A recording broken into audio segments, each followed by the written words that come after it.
Everyone, আশা করছি তোমরা সকলেই ভালো আছো। স্যাটারডে মর্নিং এটা। আমি কি রান্না করব বুঝে উঠতে পারছিলাম না, তাই মোটামুটি একটা আয়োজন করলাম। ছোলার ডাল রাত্রেই ভিজিয়ে রেখে দিয়েছিলাম, কি বানাবো তো ঠিক ছিল না, তাই ওখানে ফোড়নের কিছু জিনিস নিয়ে নিয়েছি, টমেটো কুচি নিয়ে নিয়েছি আর ঘি। এখানে ভাত বসিয়ে দিয়েছি ইন্ডাকশানে। ভাত হতে হতে তার সাথে আমি এখানে প্রেসারে ডালটাও সেদ্ধ বসিয়ে দিয়েছি। তার সাথে কিছু সবজি কেটে নিয়েছি, যেমন উচ্ছে, কাঁকরোল যাবতীয় আমি কেটে রেখে দিয়েছি নুন হলুদ মাখিয়ে। এবার এটাকে একটু ফ্রাই করে নেব। তার সাথে ছেলে এগুলো খাবে না, তাই ওর জন্য একটু স্পেশালি পনির করছি। পনিরটাকে বেশ ছাকা তেলেই ভেজে নিচ্ছি।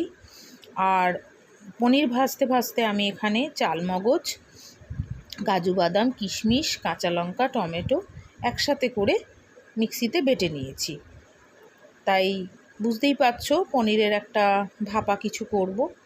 তো এখানে আমি একটুখানি রাঁধুনি ফোড়ন, শুকনো লঙ্কা আর নুন হলুদ মিষ্টি নিয়ে নিয়েছি।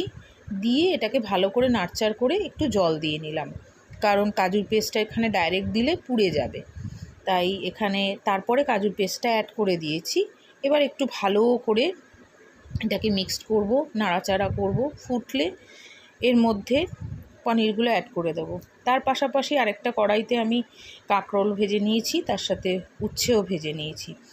আর দেখো আমার পনিরও রেডি হয়ে গেল। পনিরটা দেখতে বেশ ভালো হয়েছে এবং টেস্টটাও ভালো হয়েছিল খেতে।